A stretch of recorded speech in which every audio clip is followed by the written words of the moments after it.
Efendim herkese merhabalar. Bugün neredeyiz? Gazi Osman Paşa Meydanı'nda.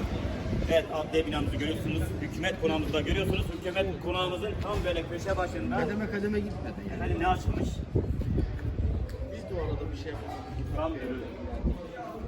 Ustam dürüm evine giriyoruz bakalım bize ne yapmışlar. Ama muhteşem bir tat. Daha önce de geldik ama bu sefer de çekim yapıyoruz.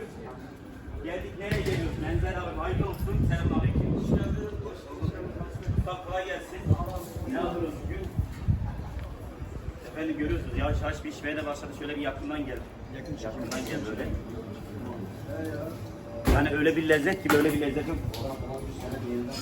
Böyle özellikle bu lezzet için gelin. Menzer abim açmış ama öyle böyle değil. Yani şimdi bu işte tavuk şiş olsun. Yok zaten. Adana olsun. Bir de şöyle tezgahı da gösterelim. Kuzu şişimiz var, Kuzu şişimiz var. kanadımız var. Yok ama. Yani öyle böyle değil. Bak şimdi birazdan yiyeceğiz abi. Öyle yiyeceğiz böyle. Bu lezzeti özellikle tavsiye ediyoruz. Herkes de buraya bekliyoruz. Bak, Ustamın eline sağlık. Hareketimden durabilir. Nasılsınız? Merhabalar. Merhaba, size hoş geldiniz. Evet.